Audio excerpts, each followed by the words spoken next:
Let's turn to Mark chapter 1, verse 40 to 45. Mark, the Gospel according to Mark chapter 1, verse 40 to 45.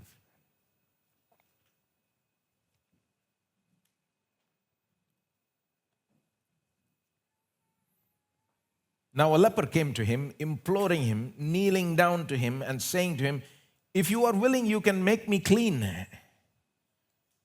Then Jesus, moved with compassion, stretched out his hand and touched him and said to him, "I am willing, be cleansed." As soon as he had spoken, immediately the leprosy left him and he was cleansed. And he strictly warned him and sent him away at once and said to him, "See that you say nothing to anyone, but go your way, show yourself to the priest and offer for your cleansing those things which Moses commanded as a testimony to them." However, he went out and began to proclaim it freely and to spread the matter, so that Jesus could no longer openly enter the city, but was outside in deserted places, and they came to him from every direction. Amazing story here of how Jesus healed a leper. If you're wondering how is this relevant to you, Jesus healing some leper sometime, somewhere, how is this relevant to me? Well, it's relevant on various levels. If he can heal somebody from a disease which people in those days thought was incurable, then can't he do it now? Can't he heal someone from a disease these days, which is thought incurable these days? Yes, he can. If he can heal that leper that day, can't he do it today? Has he changed? Has he reduced in power or authority? Is he the same yesterday, today, and forever? So what I'm trying to say is just reading this, just read it 5 times, you'll get a certain kind of faith. If you're weak in faith, just pick up a passage like this and just read what Jesus did to somebody like this, how he healed him. You will get one confidence. If Jesus did it for him, won't he do it for me? So it's relevant on various levels. We're going to actually see that it's relevant on far deeper level. All right? But before we talk about its relevance or its application today, we've got to try to understand it first. We've got to try to understand the text, understand this incident first. So let's first try to understand it, all right?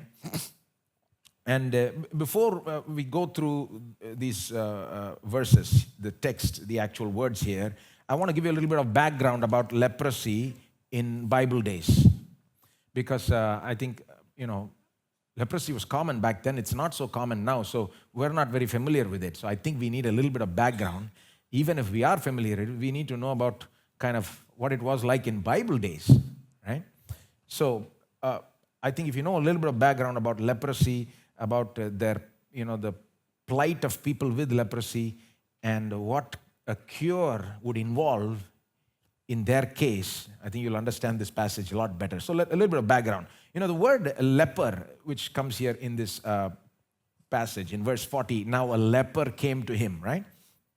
The word leper or leprosy in the Bible is used in a wider sense than it is used today. So today, when they use the word leper or leprosy, usually they don't say leprosy. Usually the word is used to talk about one specific kind of skin disease. It's referred to as Hansen's disease sometimes, right? Hansen's disease, after the guy who found out about about the bacteria that caused the disease. So the more common name for leprosy today is Hansen's disease. And so today when somebody says leprosy, they're referring to a specific skin disease called Hansen's disease. But in Bible days, the word leprosy actually covered many types of skin diseases, not just what is known as Hansen's disease today. So in Bible days, leprosy would cover various kinds of skin diseases, and certainly Hansen's disease would be one of them. So I just want you to have that basic knowledge, first of all, between the use of the word leper today, or leprosy today, and leprosy in Bible days, right? Okay, now with that said, you need to know how terrible this man's condition is. The man who came to Jesus, this leper who came to Jesus, you need to know how terrible his condition was. Let's talk about the disease itself and how terrible it was. The man who came to Jesus came in an advanced state of the disease. In other words, the disease had progressed far and it had affected him very badly by this point, by the time he comes to Jesus. The reason we know this is because when Luke talks about the same incident, in Luke 5:12, he says, a man full of leprosy came to Jesus. Full of leprosy. Full of leprosy means it spread throughout his body. It's not just, in the beginning stages. It has affected him very badly. And if it was Hansen's disease, what is known as leprosy today, then if he was full of this leprosy, then, his condition would have been terrible, I think, because he would have lost the ability to feel pain, and as a result, his body would have been cut and bruised and broken in all kinds of ways, in all kinds of places. We think pain is a bad thing, right? Those who suffer from leprosy will tell you pain is a good thing for them. Because they're not able to feel pain, they injure their own body without realizing. For example, in those days they would walk bare feet on the roads. And suppose a person with leprosy stepped on a sharp rock or something, they wouldn't feel the pain. A normal person would feel the pain, remove the leg, but they wouldn't feel the pain. So imagine, stepping on 1,000 rocks like that over the course of a few months. Or, if you take your hand near a fire, you'll feel the heat, but they won't feel anything. They say that some people in their sleep, their fingers have, or their extremities, some rats will come and gnaw at them and eat them away. They won't even know because they won't feel any pain. So that's how terrible it can become. The inability to feel pain leads to all kinds of injuries in those kind of patients. And even if it wasn't Hansen's disease, still the fact that he was full of leprosy, Luke 5:12, full of leprosy meant that this thing had spread throughout his body and he was disfigured, full body was disfigured. It would not only was it an ugly sight, it must have been a thing that people thought is incurable, very difficult to cure, almost impossible to cure. You see, Jesus did many miracles. He healed many people. He healed people from various diseases. But you got to understand, this is a little special. That's why Mark, after talking about how Jesus drove out many demons and healed people from many diseases, then he mentions the leprosy incident separately. Because this is extra special, because in those days, the way they thought about leprosy is, that's like one step below raising the dead. The next step is raising the dead. Because they thought about those with leprosy as kind of the living dead, the walking dead, so to speak. They're alive, but they're dying. They're falling apart. Literally, their body is falling apart. And so they would have thought about this disease, even if it wasn't Hansen's disease, it must have been very severe. It must have affected him terribly, because we know this because after Jesus heals him, he becomes extra famous. Jesus, by this point, already he's famous. We've been studying the Gospel of Mark up to this point, right? Already he's pretty famous. But after this incident, he becomes so famous that he's not able to go into the towns. Verse 45 tells us that, right? You saw that. He's not able to go inside the town. Such crowds are coming to him because they heard he healed a leper, because they thought of leprosy being healed in such lofty terms. Because even in the Old Testament, only twice it is said that somebody got leprosy and got healed. In the Old Testament, there are only 2 incidents like that. One is Miriam, the sister of Moses. Remember? Moses prayed for her after she got leprosy, cried out to God, said, "Heal her, Lord." God healed her. Another is that Naaman, the Syrian commander, right? The commander from Syria. Elisha, the prophet, tells him to go dip in the Jordan River 7 times and he gets healed, right? Actually, that incident kind of teaches us how leprosy and healing from leprosy was viewed as almost impossible. Because when Naaman the Syrian, in 2 Kings chapter 5, when Naaman the Syrian first comes into Israel, he comes with a letter from his king, the Syrian king, and he takes it to the Israelite king. And the letter says, "I've sent my Syrian commander, and I expect you to heal this guy from leprosy." And to that, the Israelite king answers, he reads the letter, and this is his response in 2 Kings 5:7. He says, he tore his clothes. He read the letter. The letter says, it's from a foreign king, Syria was pretty powerful, getting pretty powerful back then. He said, I expect you to heal my commander from leprosy. He tore his clothes, the Israel king tore his clothes and said, am I God to kill and to make alive, that this man sends word to me to cure a man of his leprosy? He's saying, am I God? This guy expects me to cure leprosy. Am I God? Can I kill or make alive? Do I have that much power? What does he think? And then he says, see how he is seeking a quarrel with me. He thinks this is not genuine. This fellow is just trying to pick, a quarrel. Pick a fight, just intimidate me. So this is how people thought. Only God can heal. Even Moses had to cry out to God. Even, Elisha the prophet, only God healed through him. And only these two incidents we have. And so this was about the most difficult thing to do. It was not just an ordinary healing thing. It was, like I said, next to raising the dead. All right, so that's the plight. So the disease and getting cured from it was viewed as almost impossible. The disease itself was viewed very as despicable, and because it disfigured the person and all that. There was that kind of it made people feel in a very terrible, right? And so the disease affected their body in various ways.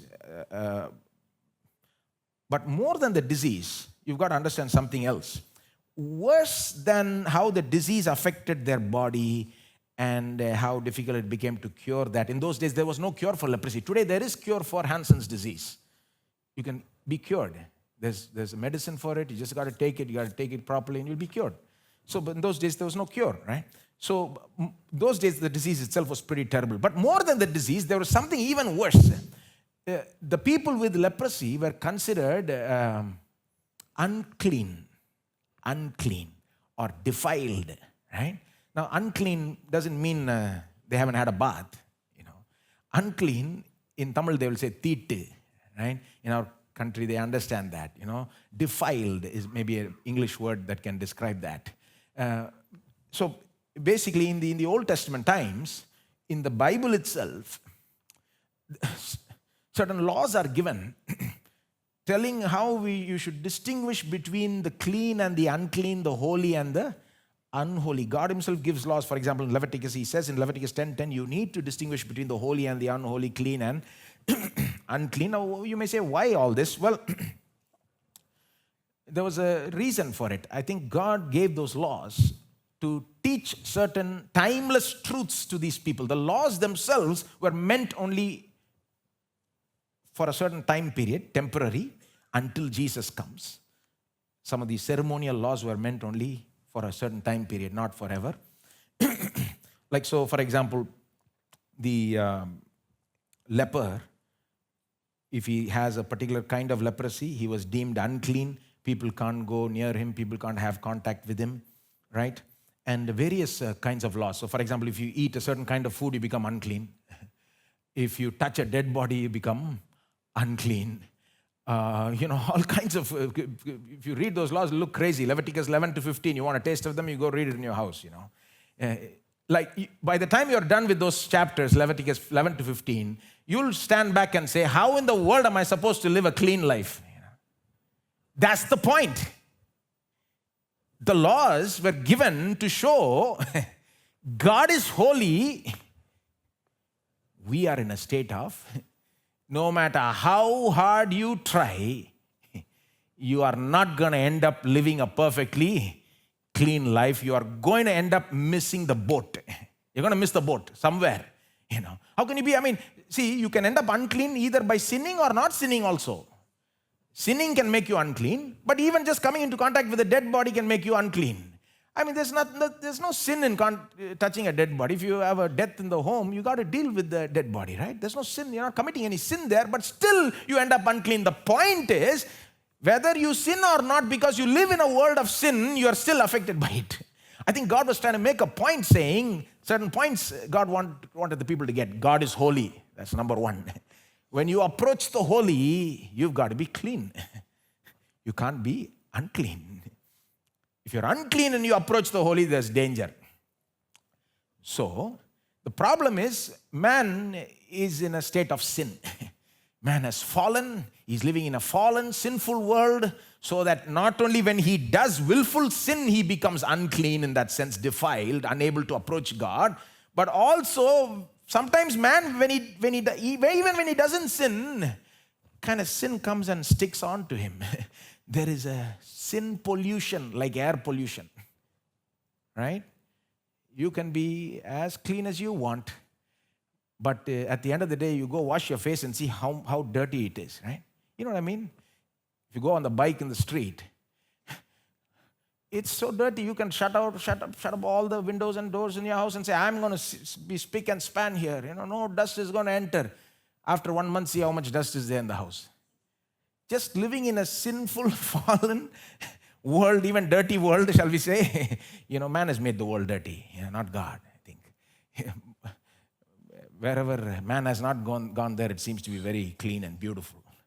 And man goes, kind of messes it up, But that's a different story. But the point is, God was trying to make these points. He was trying to say, I am holy. Problem is, you're not. Even if you tried, you can't be. So let me give you some laws. Let me teach you how to approach me. You've got to approach me only through the sacrifices. So that's why he gave those laws about clean and unclean. Whenever they became unclean, in small matters, they could just wash themselves and become clean, stay for a day, and the next day they're clean. But in big matters like leprosy, if a person got some kind of skin disease, it's called leprosy back then, all kinds of skin diseases, not all kinds, but many kinds of skin disease called leprosy. If they got a leprosy skin disease and they then got healed from it or it went away, they were considered defiled, and then to come back into contact with other people, they had to go to the priest and do certain rituals. One of the rituals is you've got to make a sacrifice. Blood has to be shed. The blood will be sprinkled on you. Then only you will be pronounced clean by the priest. So the purpose for which God gave all these laws about clean and unclean and was to teach the holiness of God, the sin of man, and the way to approach God is through sacrifice, bloodshed. Some innocent life must die in our place, and so on, right?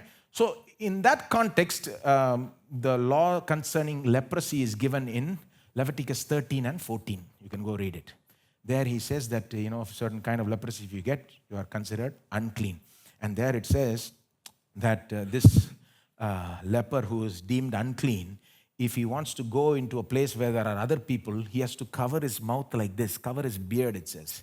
Leviticus 13, 45, 46. He has to cover like this and say, unclean, unclean, and go, it seems. Imagine entering the grocery store like that. Unclean, unclean, right? My goodness, that itself is just so terrible, right? So the law itself says that, actually. So the law itself was pretty harsh. Okay? On top of that, Pharisees and these religious leaders piled other laws. So God gave few laws. These fellows added another 100 laws to it. They said, okay, that's not enough. Like, okay, Leviticus says this, but that's not enough. We got to beef this up. So they said, if, for example, here's what the Pharisees said. They added to that by the time of Jesus. They said, if you stand under the shade of a tree and a leper has passed under that shade, you are unclean. Go. God, no, that is not in the law here. I mean, that's a little, these fellows are taking it to another extreme. Then they start coming up with, you stand 100 cubits away. If it's upwind, so many cubits. If it's downwind, so many cubits. Okay, the Pharisees like to stack up laws on top of God's laws. Legalistic people add to what God has said. So by the time Jesus comes, right, in Jesus' time, the leper not only has to deal with the Old Testament laws, he has to deal with all these laws. I mean, he can't go under the shade of a tree. He has to keep walking in the sun. He'll be punished. In fact, they say that later on they started giving them 40 lashes and all that. I mean, it became a cruel kind of thing. God just meant it for a temporary period. If you had a skin disease, to prevent contamination and all that, and to teach these theological lessons about God, His holiness and all that. He said, for example, in Leviticus 13:46, he says that until this time he shall be unclean. All the days he has the sore, he shall be unclean. All the days he has the sore, he shall be, not forever, only till he has the problem, he will be unclean. But these fellows kind of threw them out. By the time Jesus came, they threw the lepers outside the city. They said, you can never come, don't come within so many feet and all that. That was their plight. It all came from the fact that they were considered ritually unclean. What it did is, it resulted in two things. The result of being unclean was they were forbidden to go near God, and they were forbidden to go near people. forbidden to go near God. You can't go to the temple. You can't participate in the worship. Also, you can't go be with your family in the same house. Unclean. You have to go be somewhere else. Even Uzziah, the king in the Old Testament, after he got leprosy, even though he was the king of the nation, he had to be isolated in quarantine for the rest of his life. So, in those days they thought it was contagious. But more than the disease being, they were not so afraid of the disease being contagious as much as the uncleanness spreading, the defilement spreading. That was the greater concern. It's all about this being ritually unclean. It cut them off from God and it cut them off from people, right? So that's their condition. That's their plight. So you can imagine, if a leper is cured, it's not just like curing another disease. This is on a different level now. Not only do you cure him of his physical problem, and his body is now free from that, but he gets his life back. His whole life has been affected by leprosy. It's not like the other disease. Even if a person is paralytic and he can't walk, at least he can be with his family. But this guy, he couldn't be with his family. He had to be outside the city. He lost his personal connections with the people. He lost connections with God. He couldn't enter the temple. So he couldn't work. Every aspect of his life was affected. And so when you can imagine, if a leper got cured, he gets his whole life back. He can go to be with his family again. He can go to the temple again. He can get a job. Possibilities are endless. So with that background in mind, let's read the text now again. And let's make some comments, all right? Let's read the text again. Chapter 1, verse 40 to 45. Now that you know his plight, his condition, what a cure would mean for him. Now let's read it. Mark chapter 1, verse 40.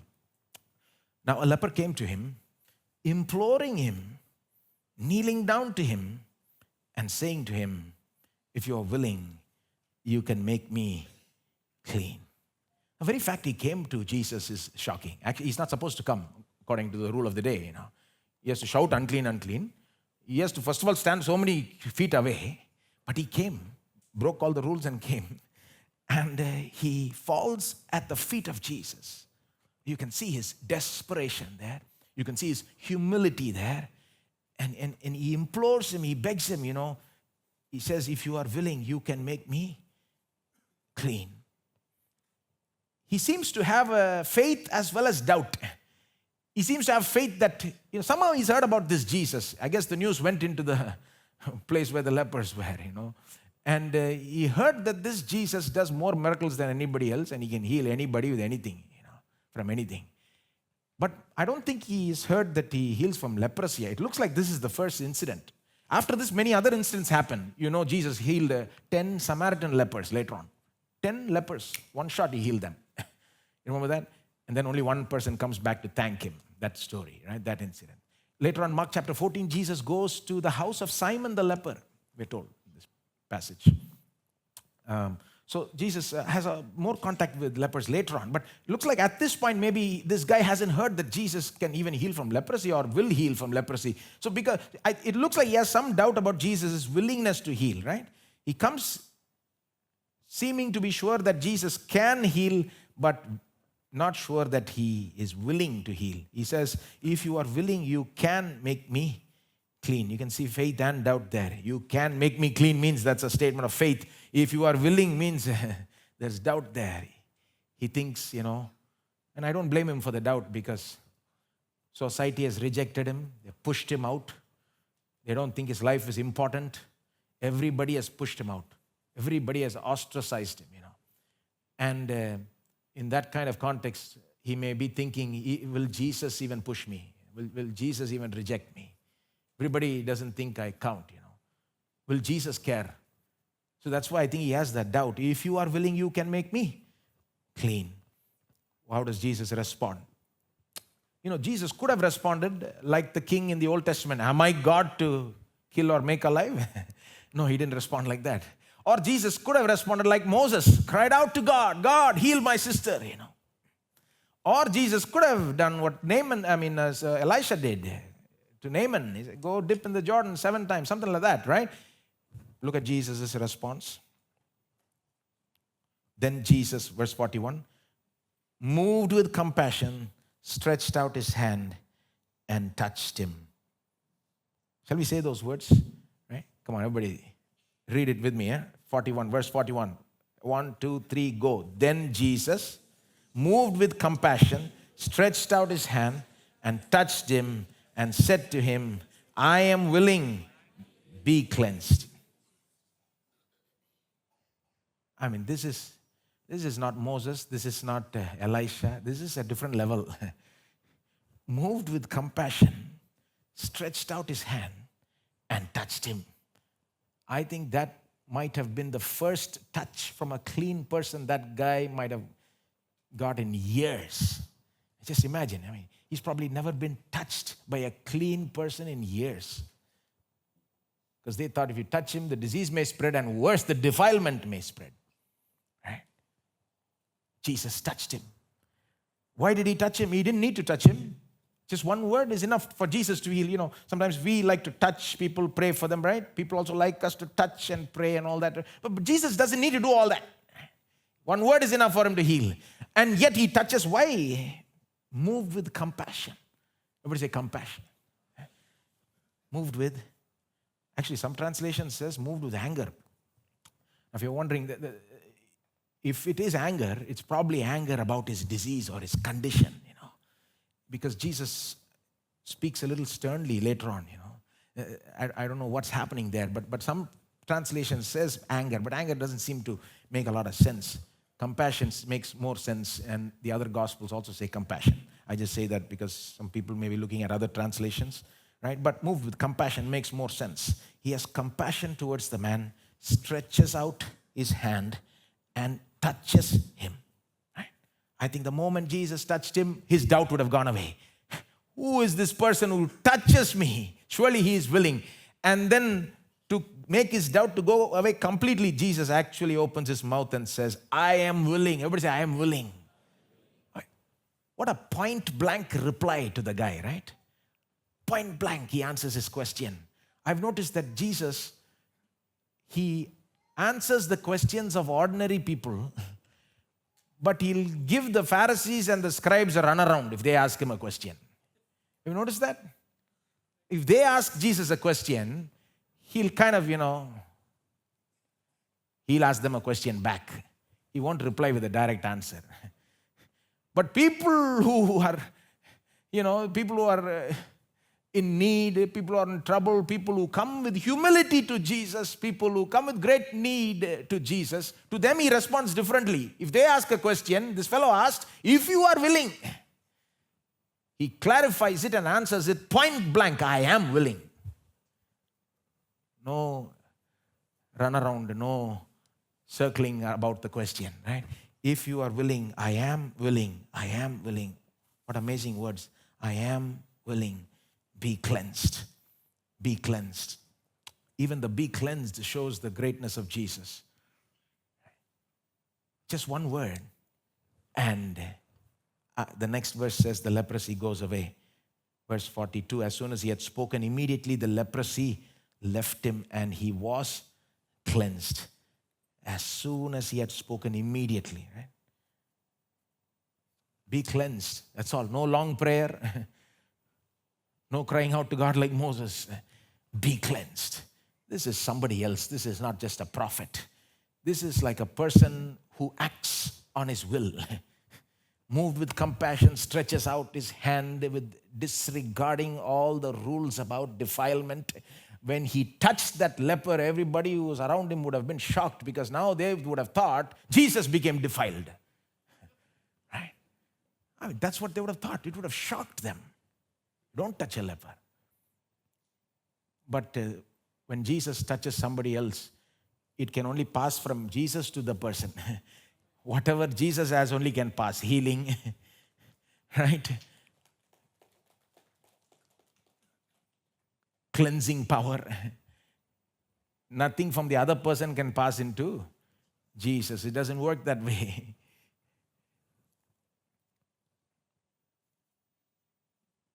He acts on a different level. You can see his majesty here. This is no ordinary man. This is God himself. The God who healed Miriam and the God who healed Naaman has now touched this ordinary leper and healed him just like that. Verse 43 and 44. verse 43 and 44, he strictly warned him and sent him away at once and said to him, see that you say nothing to anyone. Jesus always surprises us, doesn't he? He performs the most amazing miracle up to this point, and then he says, don't say anything to anyone. I mean, can you imagine Jesus saying that? Super miracle. Now we think the best thing to do is go publicize this. Jesus says, don't say anything to anyone. If you keep reading, he'll tell him what else to do. And he sent him away at once. Did you see that? He sent him away at almost not wanting to make a scene out of it. He heals him, says, go, don't say anything to anyone. Go to the priest and show yourself. The only person who does a miracle and doesn't want to make a scene out of it, doesn't want to do anything out of it. I mean, this is different. Jesus is different. He always surprises us. Of course, why did he tell him not to tell anyone? There's a reason, right? Why did he tell the fellow not to tell anybody? Because Jesus knew that if he goes and tells people, that will hinder his free movement. Because a lot more people would come pressing in on him and kind of hinder his free movement and the agenda he has, you know. He didn't come just to heal. He didn't come just to drive out the demons. He also came to preach and teach the kingdom and then finally go to the cross. And he has a certain plan, you know. That's why he told the guy not to tell anyone. The guy goes and disobeys Jesus, right? He disobeys Jesus. He actually goes and tells everybody. I don't blame him. But he does disobey Jesus. And if you read in verse 45, he goes and tells everyone what happens. What is verse 45? He went out and began to proclaim it freely and to spread the matter so that Jesus could no longer openly enter the city but was outside in deserted places, and they came to him from every day. Because this guy told everybody, Jesus could not enter the city now. He had to be outside. Crowds thronged because he healed a leper. I mean, this is the next level healing, you know. So Jesus says, that's why he says, don't tell him. Don't tell anybody. Verse 44. Don't tell anybody. And then he tells him to do something else. Go your way, show yourself to the priest, and offer for your cleansing those things which Moses commanded as a testimony to them. And what's he talking about? In the Old Testament, like I said, Leviticus 13:14 is the law concerning lepers. If they get the skin disease, what is considered leprosy those days, and they get healed from it, they can't just immediately go back to society, go back to their house, go back to the temple. They got to first go to the priest, show themselves to the priest. The priest will examine them, make sure they are healed, and then sacrifice one bird. One bird will be killed, its blood will be shed, another bird will be taken. We'll come to that passage later, Leviticus 14. The live bird will be, a live bird will be dipped in the blood of the bird that was killed, and then it will be let free as a symbol showing that it is through the death of innocent life and bloodshed that he goes free back into society, back to his life of freedom. So there's a thing to do there. There's some procedures to be followed, and Jesus tells the guy, go do that procedure. Go to the priest, do the things that Moses commanded you. Why? Only then he will be permitted to get back into society, get back together with his family. Only then he will be permitted. Only with the priest's authentication and certificate he can go back to the temple, for example. You can't just say, I got healed and go back. I was reading, leprosy is there even today. Not like before, but even today it's there. And the percentage of leprosy in our nation is more. I'm talking about Hansen's disease now than most other nations. And I was reading about some people get cured because there is medicine today. So they get cured, but they can't go back to their house, it seems. You ask them why, they're saying, my family doesn't believe that I got cured. I got cured, but I go back and they're not accepting me. They're saying, no, don't come near. There's a stigma against it.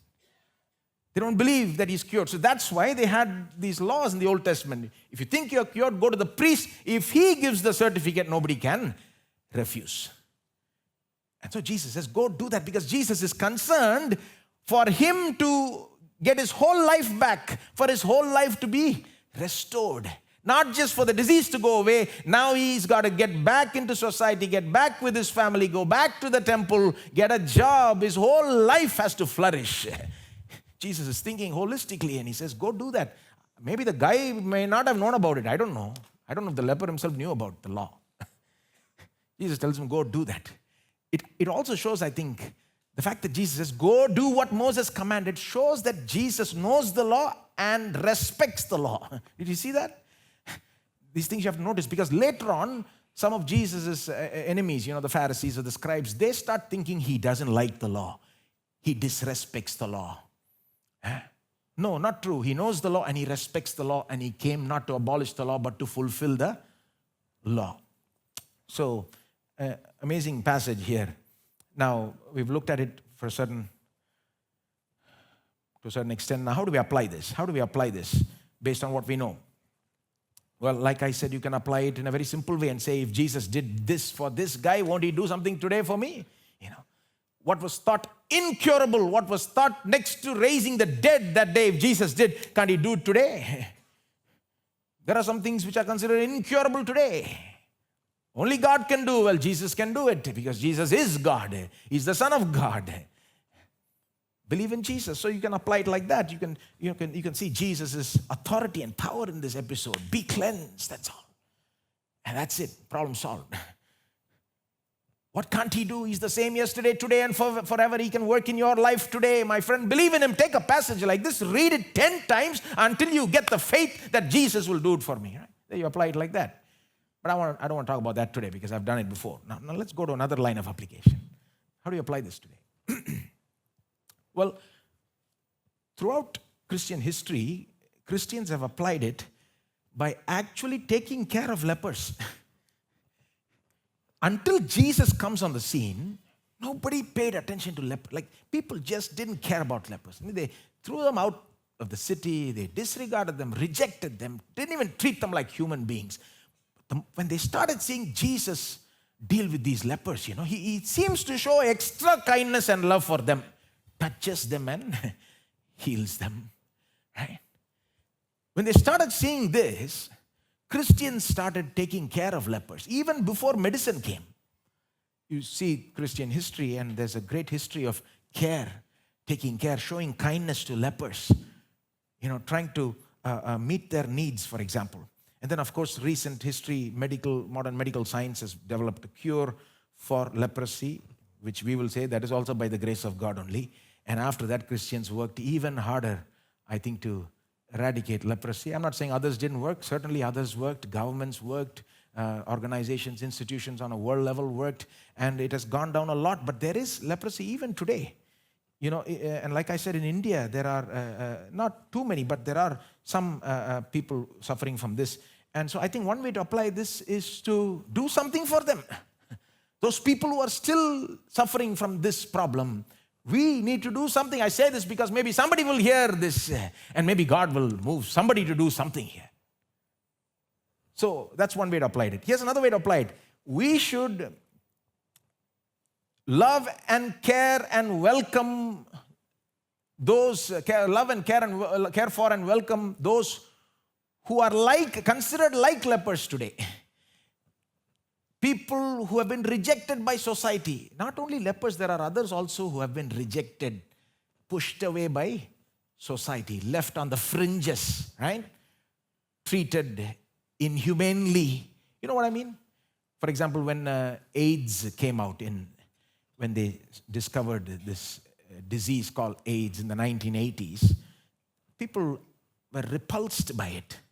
Even among Christians, sometimes the attitude was, you're cursed by God. You got AIDS, you're cursed by God, right? But then Christians came around and started seeing the need to show love and compassion even for people suffering from that kind of disease, right? Lepers were viewed like that in those days. They were viewed as cursed by God. So don't have to do anything for them. Don't help them. In fact, kick them out. No. That is not the way of Jesus at all. He always seems to welcome the people who have been rejected by society. He even seems to welcome and love and care for the ones who are rejected by the religious people. Right? Have you noticed? Jesus makes it a point to show extra care and compassion and love and kindness to the people who have been rejected by others. Sinners, those who are known as sinners in society. See, sometimes even the church rejects people. Some churches, they are of the attitude that, only holy people belong in our church. We won't accept no unholy people. You got to be clean to come in, first of all. Unclean means you stay out. This lifestyle means you stay out. But that is totally contrary to the approach of Jesus. He sat and ate with tax collectors and sinners. In fact, he was known for that. Next chapter, Mark chapter 2, verse 15 to 17, he's sitting there having a feast with many tax collectors and sinners. And in those days, they didn't have business meetings over lunch, Meeting another person and eating with them was serious business. Today, you don't have to know anybody. You can just say, let's meet over lunch and let's discuss this business proposal, right? In those days, if you're eating with somebody, either you're close with them or you want to be close with them. Eating with somebody indicates fellowship. And in that day and age, he risked getting a bad reputation just to show these people love and care and compassion. That was Jesus' approach. He seemed to go out of his way to pick the people who have been rejected by society and show love and compassion to them. Tax collectors, sinners, lepers, prostitutes, the thief on the cross. The thief on the cross is one of the most perplexing incidents to me. Here's this guy, he has probably committed so many sins in his life, right? Probably done so many things against the will of God. Come to the end of his life, about to just breathe his last on the cross. At that point, he starts to believe in Jesus, turns to Jesus and says, Lord, remember me when you come into your kingdom, right? He starts to believe this is some king. This is not another thief. This is a king. Remember when you come into, what Jesus looks at him and he says, he gives him the greatest guarantee I've ever seen in Scripture. Today you will be with me in paradise. I'm wondering why give him that guarantee? Nobody else gets that kind of guarantee. Many people are there doubting whether they'll end up in heaven or not.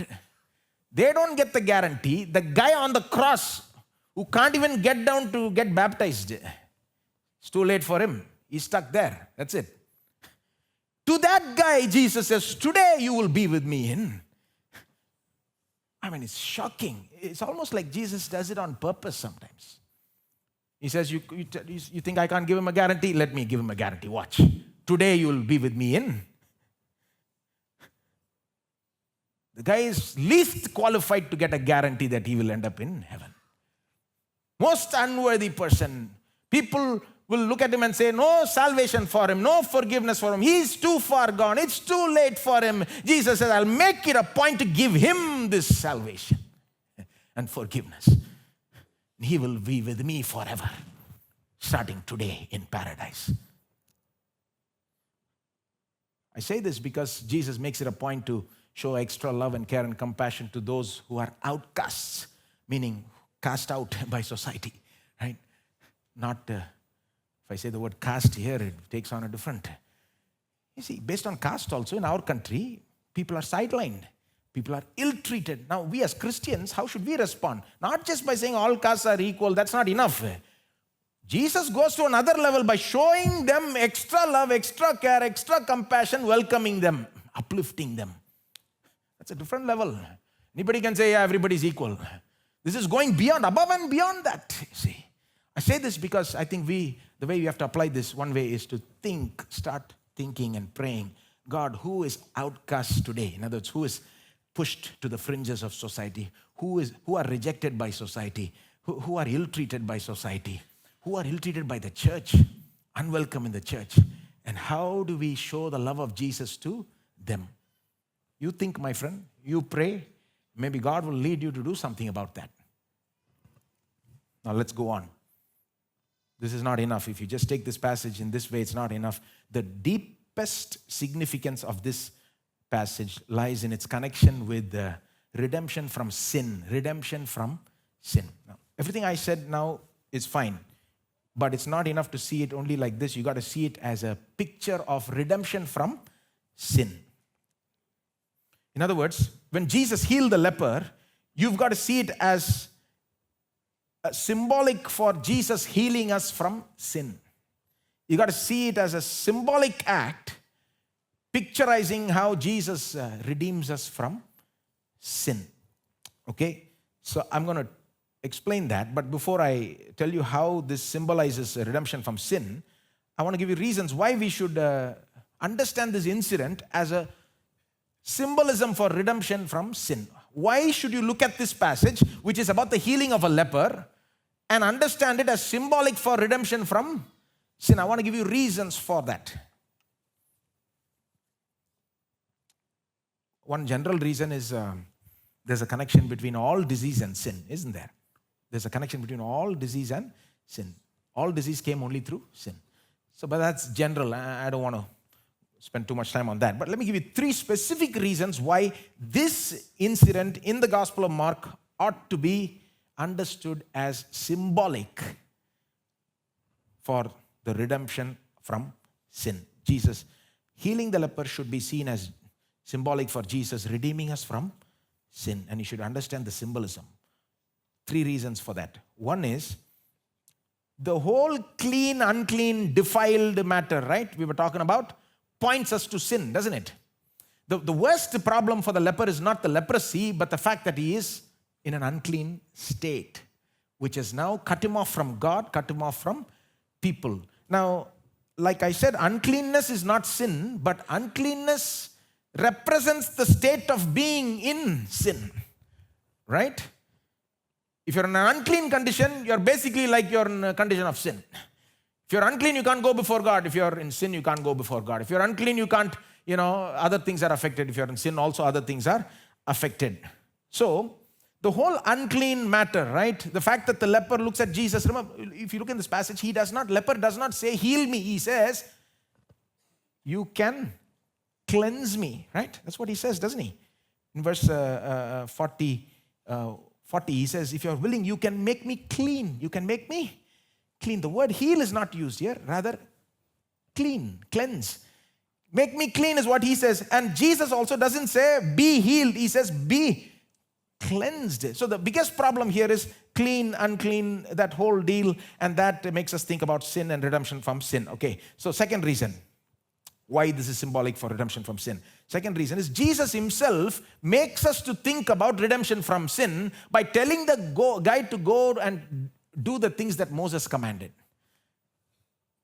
After healing him, the final thing that Jesus tells the guy is what? Go do what Moses commanded.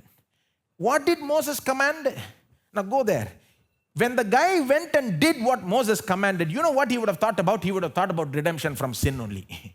Or we are meant to think about redemption from sin. What Moses commanded is found in Leviticus 14, 1-7. Leviticus 14, 1-7. If you go there, from verse 4-7, we'll just look at that. So imagine the guy is healed, right? So he thinks, this is the end. But he has to go to the priest now to get a certificate that he is clean. So he goes there, and the priest goes through the law in Leviticus 14, verse 4, which says what? Then the priest shall command him to take for him, that is to be cleansed, 2 birds alive and clean, and cedar wood, and scarlet, and hyssop. So he goes to the priest, and guess what the priest is going to say? He'll say, go bring 2 live birds which are alive, and bring a piece of cedar wood, scarlet, and hyssop. Verse 5, and then the priest shall command that one of the birds be killed in an earthen vessel over running water.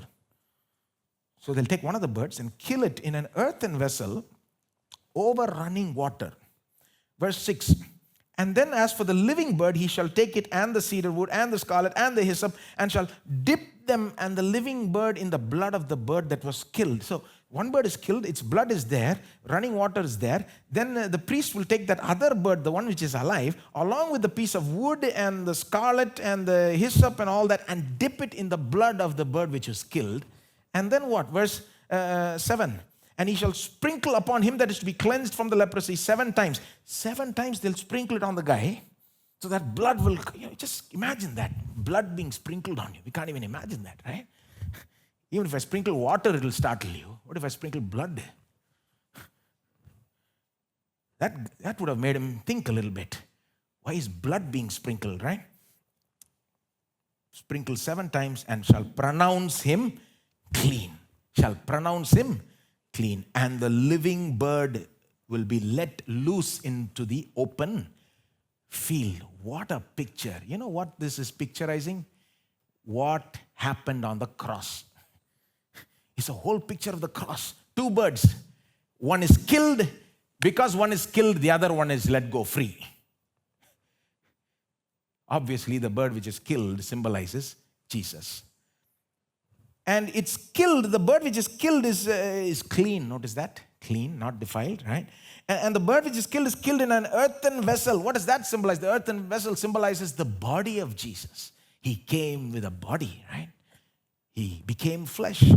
And it is killed over, well, look at some of the other symbolism. What about the cedar wood? I think that probably symbolizes the cross. There's some wood in the cross there, isn't it? What about scarlet? Jesus wore a scarlet robe. What about the running water? When Jesus was hanging on the cross, a soldier came and pierced his side with a spear, and we are told water and blood flowed out. The whole thing is a symbolism. The thing is, now listen to this, right? So the guy is already healed, but he has to go through this whole ritual, which is meant to teach him what? It's meant to teach him that ultimately his healing and his redemption and his freedom came because of the cross.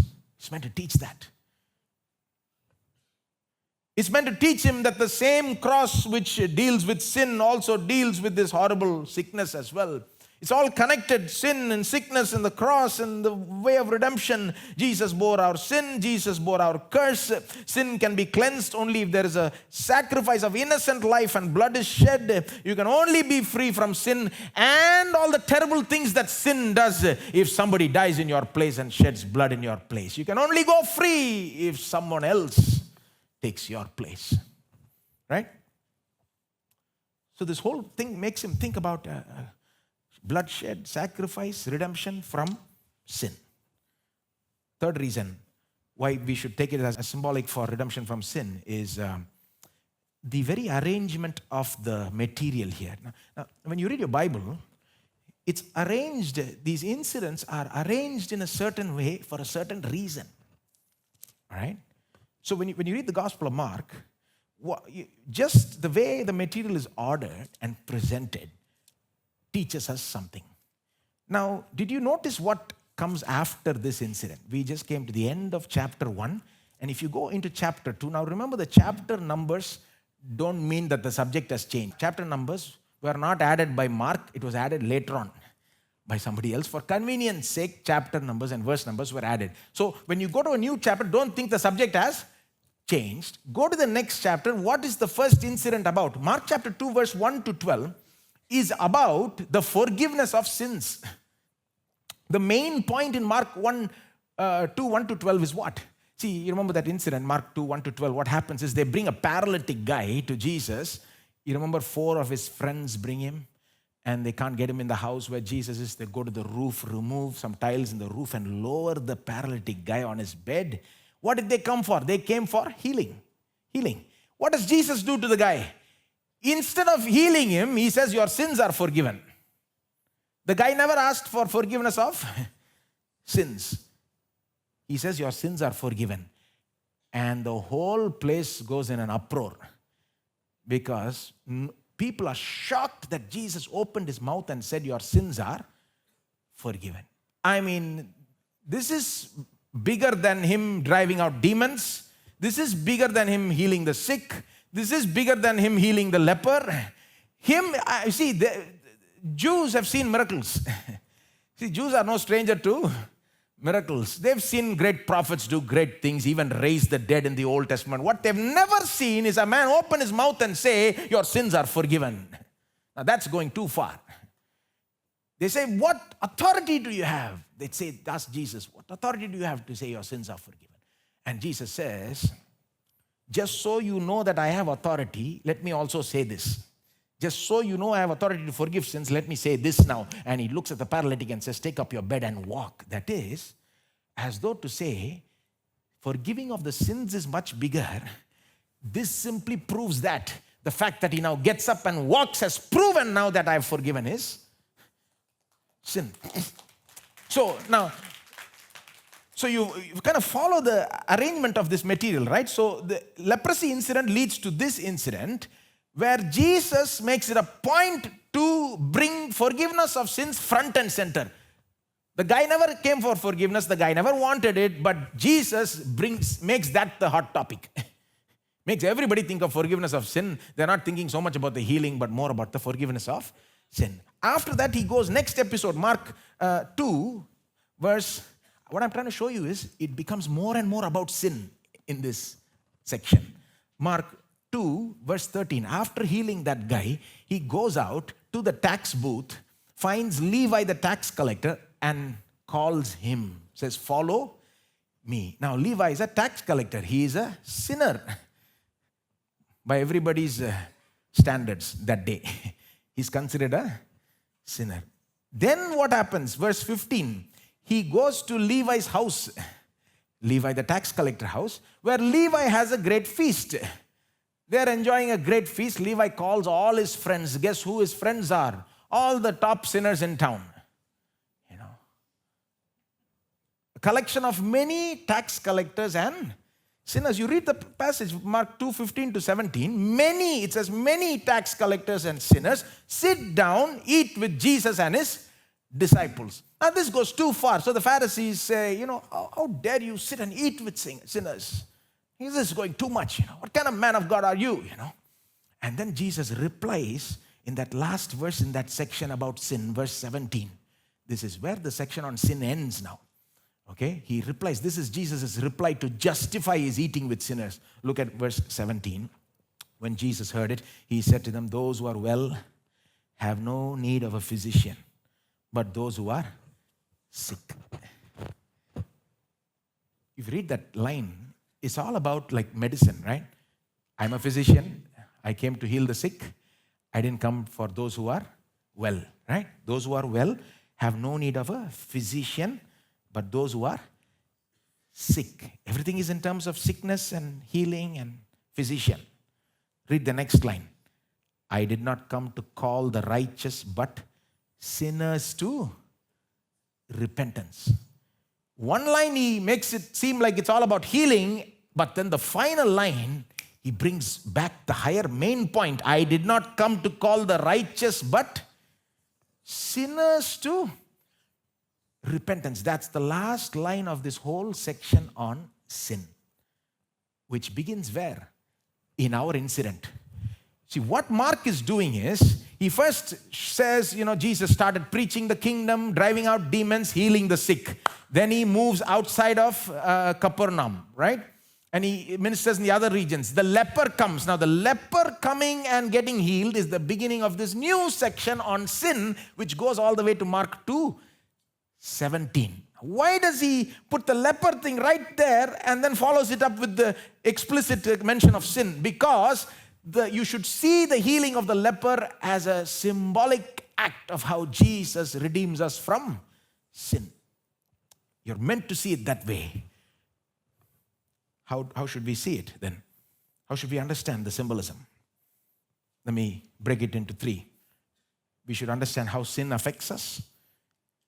We should understand how Jesus redeems us from sin. Or we should understand, let me put it like this. We should understand that sin affects us in all kinds of ways. We should understand that Jesus redeems us from sin in all kinds of ways. And thirdly, we should understand how this all happens. Based on what does this happen?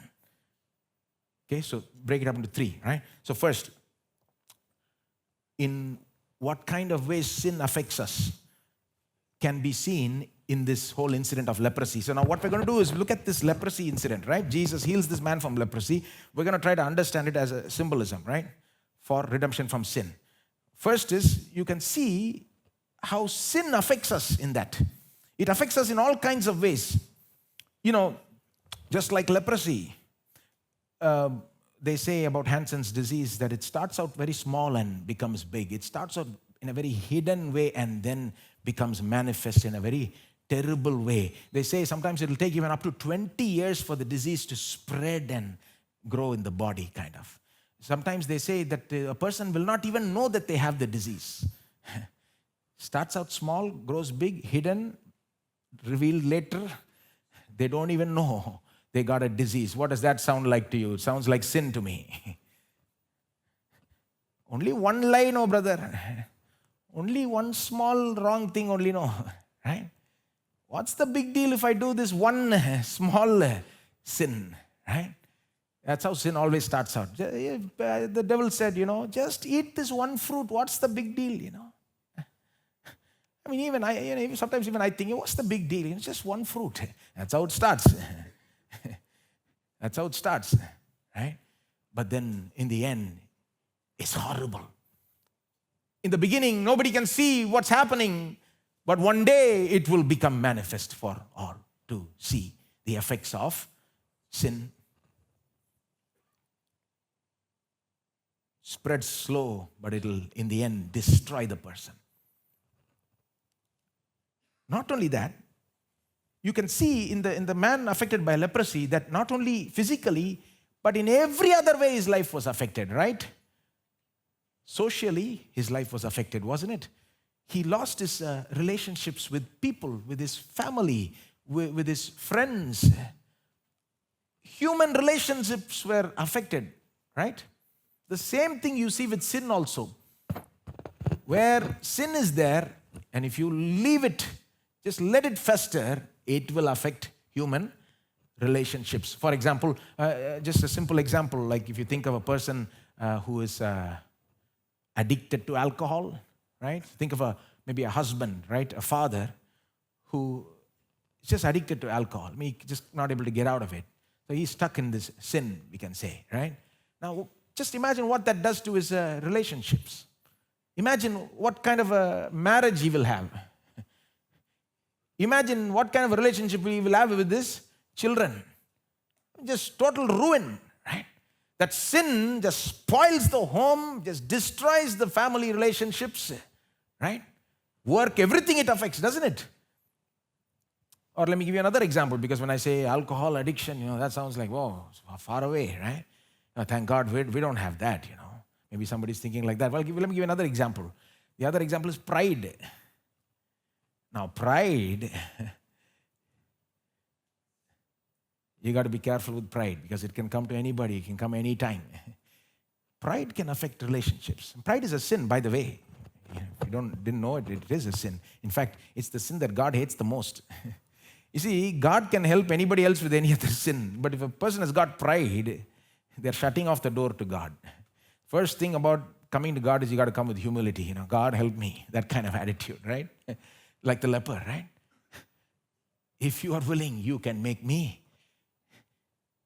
Pride just ruins everything. I mean, for example, if there is pride between a husband and wife, just imagine how their relationship will be ruined. What is pride? It's thinking, I know everything. Who are you to tell me? I won't do what you tell me. You do what I. Or maybe I should use the word ego, right? Just because of that simple ego, marriages have been destroyed. Because one person refuses to kind of humble themselves and just say, maybe I'm wrong. Okay, I'll listen to what you have to say, Both are not willing to give up their pride, their ego. And for that simple reason, they end up, many marriages have been destroyed. It starts with some simple argument where they don't give in and just escalates. There's no humility there. It's so tragic. So tragic. And pride can come to anybody at any time, even come to the preacher sometimes. I speak from experience. And sometimes I wonder, my goodness, where did that snake come from? It's like a snake. Comes, you see it come, whack it on the head. Don't let it come up too high, But it will keep coming back.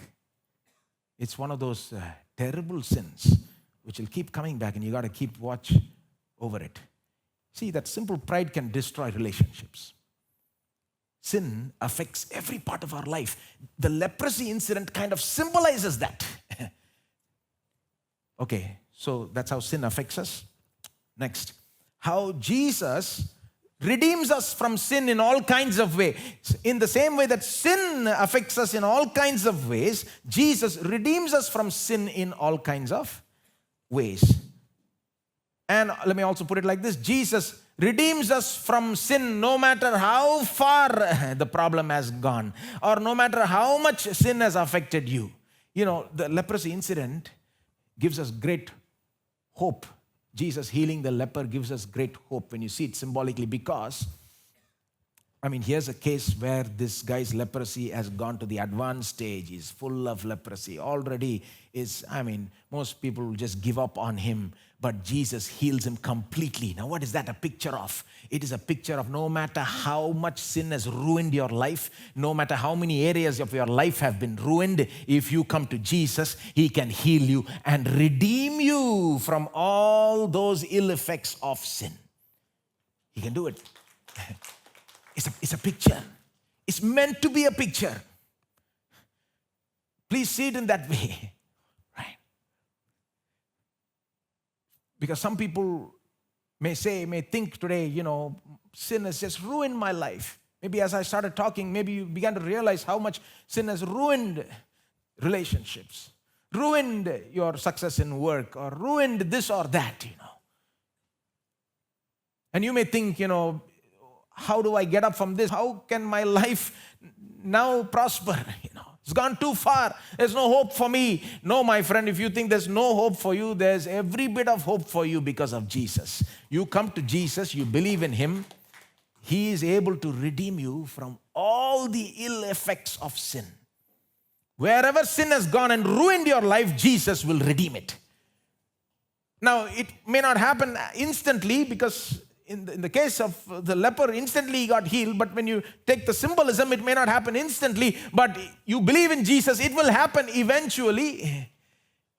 It may happen slowly, but surely. There are cases where some cases, where the person's life, they've lost some things permanently. I'm not saying you'll get that back, but I'm saying you'll get something else back. Jesus will change your life so much that you'll forget the horrible past you had. You'll move forward to a wonderful future. Right? He's in the business of redeeming people's lives that have been affected by sin.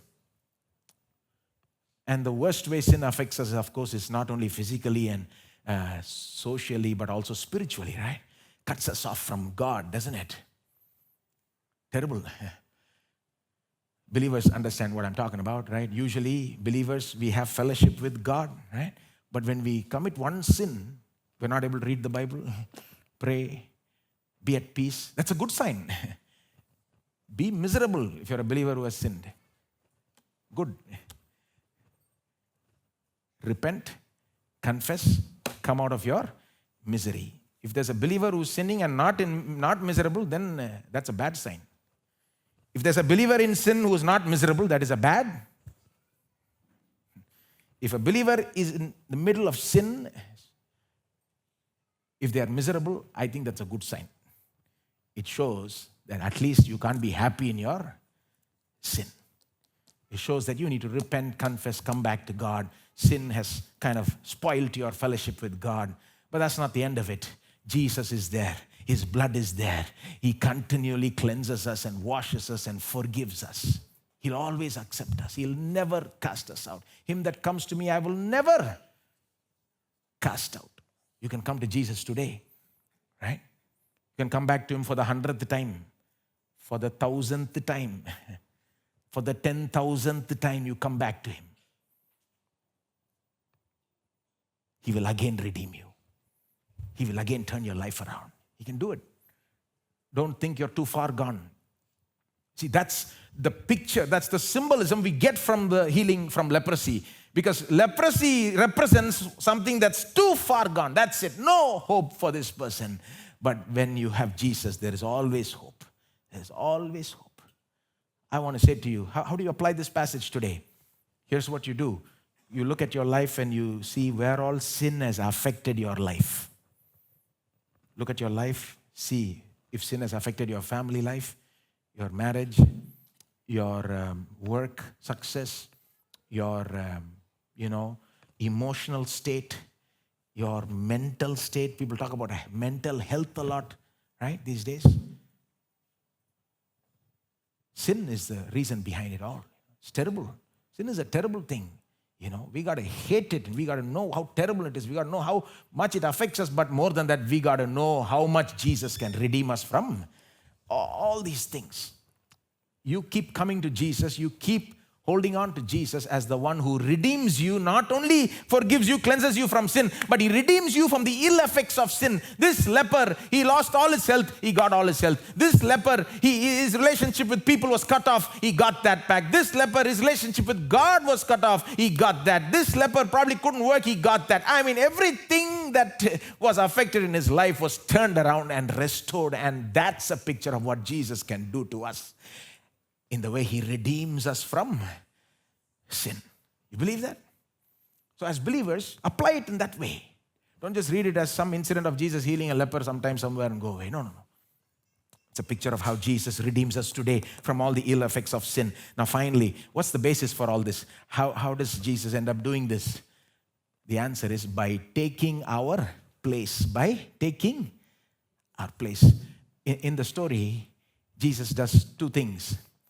He touches him, doesn't he? First. Now, of course, the defilement does not pass to Jesus, but the touch is symbolic, actually, in a way that Jesus is identifying the leper with the leper. Now, maybe you don't see it very clearly there. Come to the end of the story. The end of the story. Did you notice something in the end of the story? The last verse, I'll say this and close. In the last verse, where does Jesus end up? Did you notice that? Jesus could no longer openly enter. See, the guy goes and tells everybody. Jesus becomes very famous. What is the result? He could not openly enter the city, but was outside in deserted places. Everybody say outside. When the story began, the leper only was outside. Right? He was forced to live outside. He probably came inside just to meet with Jesus. When the story ends, the leper is moving about freely. Jesus is outside. Now you think that's coincidence? You think that's a meaningless observation there? No, my friend. I think Mark is trying to make a point. Jesus actually trades places with the leper. That's how he is able to cure the leper. The cure doesn't come easy. The redemption doesn't come easy. It came at a costly price. Jesus took our place. The leper lived all his life in rejection. But then Jesus took his place on the cross. See, that's a symbol for how Jesus on the cross took our place, isn't it? On the cross, he was rejected. On the cross, he was ill-treated. On the cross, he was forsaken. My God, why hast thou forsaken me? And incidentally, he died outside the city on Mount Golgotha. The cost for our lives to be redeemed is very expensive, but it will be redeemed. It's already in the process, I hope. Amen? Let's stand up. I hope, don't see your life as a one-time redemption and then stagnant. No. It should be kind of a constant redemption mode. Every area that has been damaged by sin, every aspect of our lives that has been affected by sin must be more and more redeemed by the power of Jesus, by the blood of Jesus, by the finished work on the cross. So if you're a believer, look to Jesus today and say, Lord, redeem this area of my life. Change this area of my. Nothing is impossible for you, Lord. I ask you to do something about this part of my life because your redemption is full. Thank you, Jesus. And if you have never put your faith in Jesus today, maybe you are there and maybe your life looks so far gone. Maybe you feel like you've ruined it too much that there's no hope for you. But if you've never put your faith in Jesus, right now you can do it. You don't need to do much. This leper didn't do much. He just said, if you are willing, you can make me clean. That's all you need. Just talk to him. Just open your mouth and say, Lord, save me. Jesus, save me.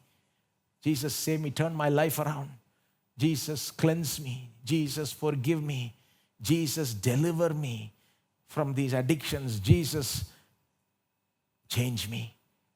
You speak to him, he will listen to you. Today, your life can turn around. Whether for the first time or for the 1,000th time, anyone can call on Jesus today and he will answer. Thank you, Jesus. We worship you, Lord. We praise you, O God. We thank you for your always redeeming our life. Thank you, Lord. Open our eyes that we may see how sin has affected our lives, but even more open our eyes that we may see how you can change our lives. And lead us on that process of change. Lead us in the path that you have prepared for us. Lead us, O God, to grow, O God. Help us not to be stagnant, O God. Help us to grow and mature in the faith. Help us, Lord, to lead lives of victory, deliverance, and success, blessing, so that we may be a blessing to many others. Help us, O God. Lead us, bless us, for the glory of your great name. In Jesus' name we pray.